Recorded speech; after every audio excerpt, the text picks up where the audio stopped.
But now to round out the formal part of the program today, I want to bring on someone that I've spoken to before, Layla Kasha, the CMO of Grocery Outlet. Now, when I spoke to Layla several months ago, this was one of those cases where she showed me something that they were doing that worked out exceptionally well. And my only response was, why isn't everybody doing this? And it has to do with the ways in which she's built and leveraged her social network. Grocery Outlet, by the way, is a network of independently owned and operated value grocers. Layla's been at Cold Stone Creamery, at Sprouts, at Save Mart, but it's really at Grocery Outlet where she's really built up this social media infrastructure to drive retail engagement in real time. And that's what really impressed me, the ways in which she was doing this at a local level to get people engaged with their retailers. And one of those things that just makes you wonder why everybody wasn't doing this long ago. Layla, how are you? Where do we find you today? I'm great, Steve. Thanks for having me. I am in Modesto, California. Those of you that know my love for Modesto. What's that? All of what's going on down in Texas, up here in the Northeast.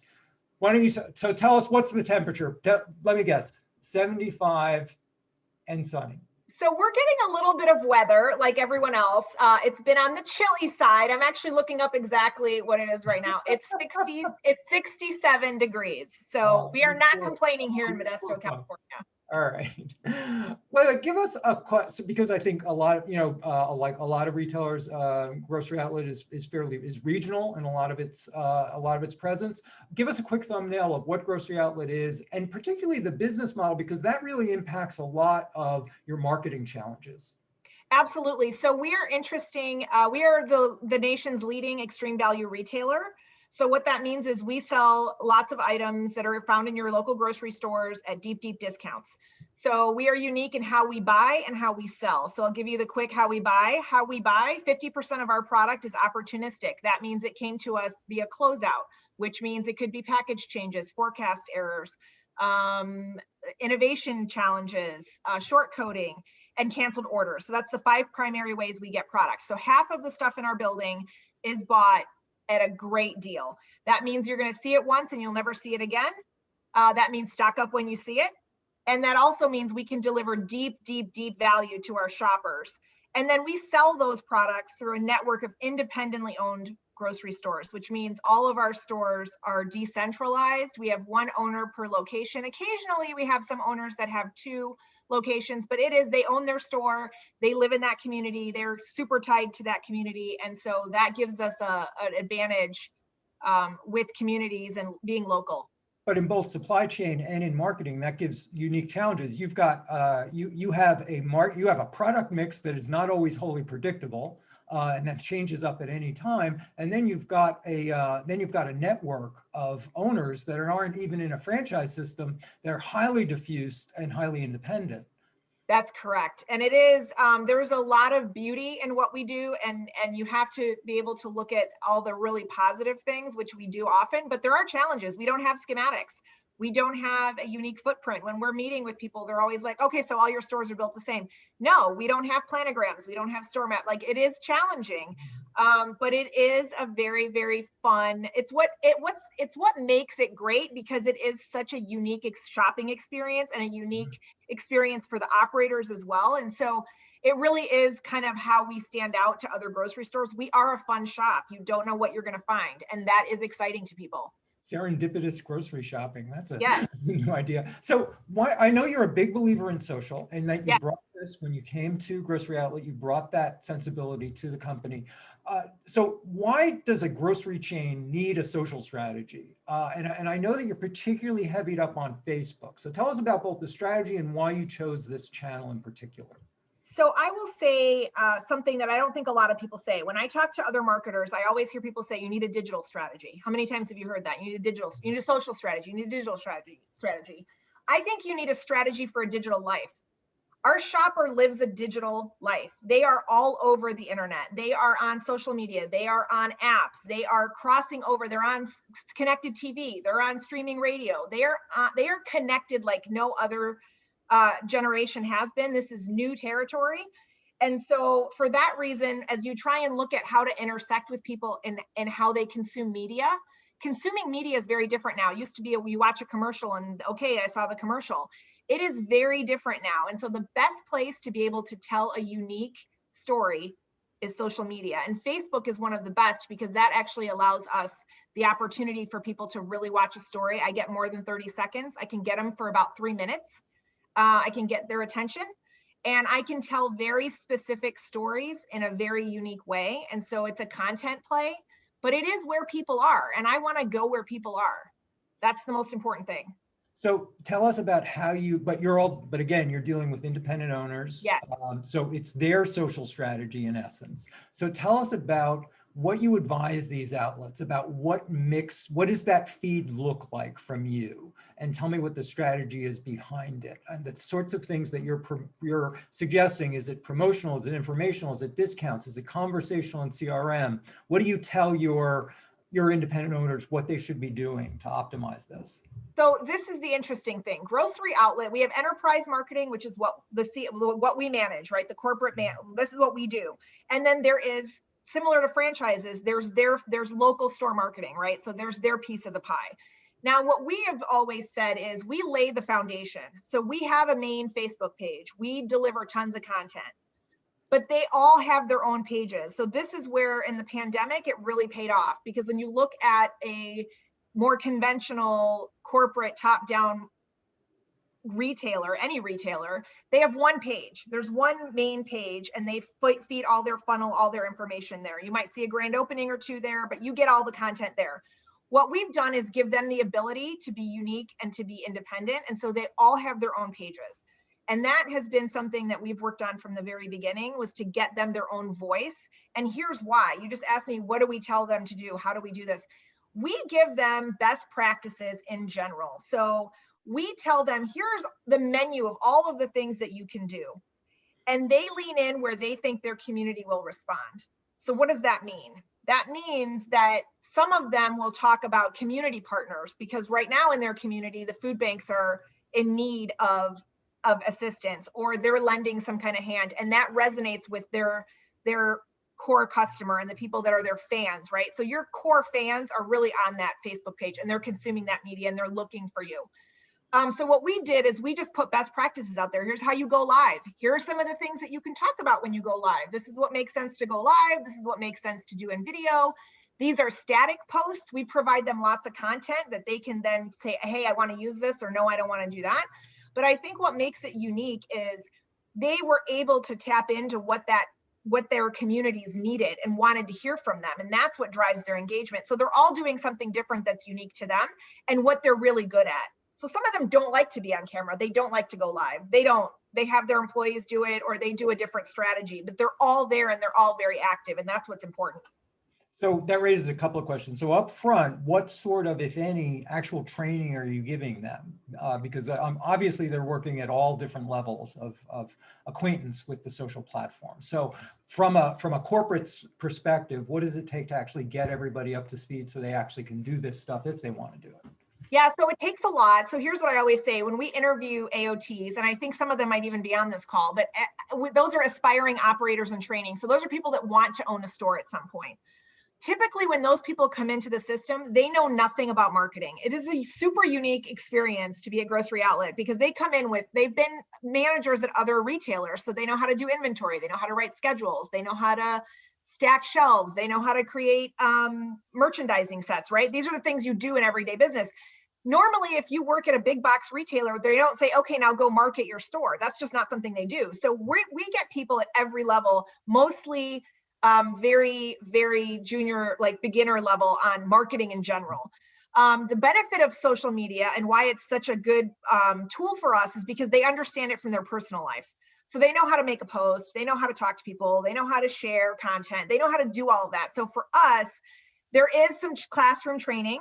They also work in stores, and those training stores are typically some of the best marketers we have. They teach them, like, here's what works for us. You can learn these different ways. We have ongoing workshops for them, just like a franchise would have, where you've got trainings and classes and webinars. We do all of that. So we're not just doing marketing, we're also teaching marketing, which is an interesting dynamic that we have going on. So we're always on top of new trends for that reason. But on the other end, you said you've got a lot of different outlets. They're doing what works for them. How do they know They're not marketers. They don't know metrics. They're not numbers crunchers. How do they know engage the effectiveness of what they're doing in these social platforms?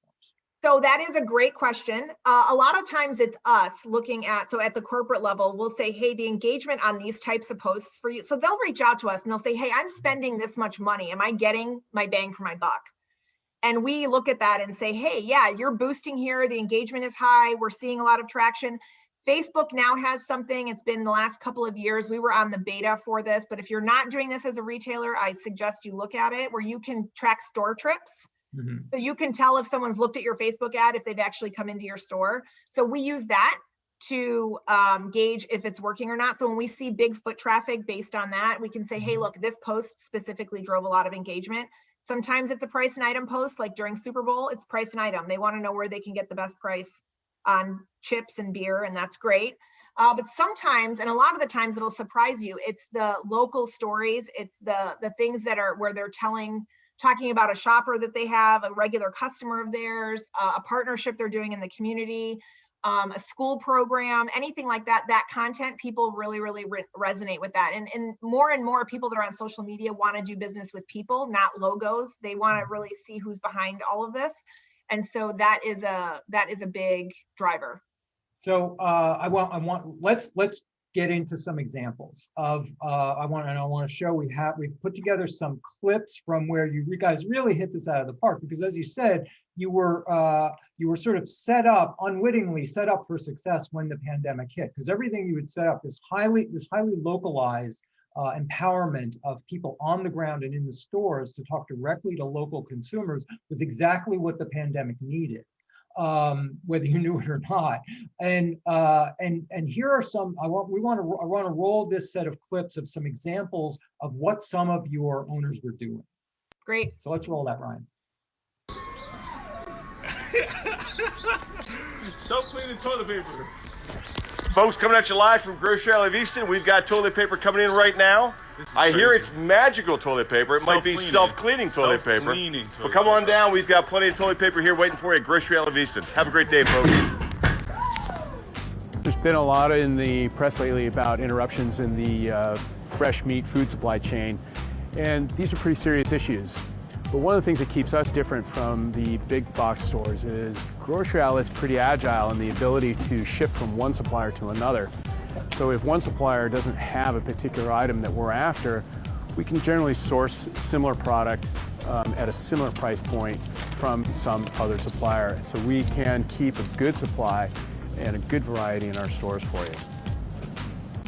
Our fresh manager, Pei Ling, is one of the top performers in this company, and through her efforts on a daily basis, our fresh meat department is fully stocked with excellent choices.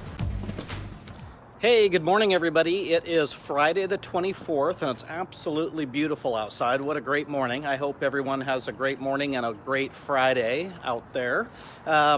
Just wanted to, we'll do our store tour here, but I want to let you know our trucks are running late today. So I was hoping to be able to come on first thing this morning and let you know that our grocery trucks and deli trucks and stuff had already arrived, since we do have some paper towels and toilet paper coming.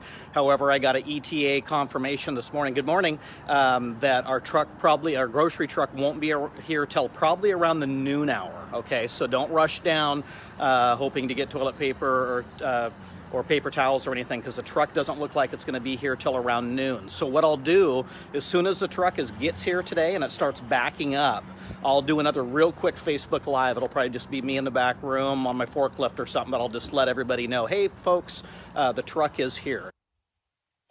So I'm still blown away by that, by just how good that is.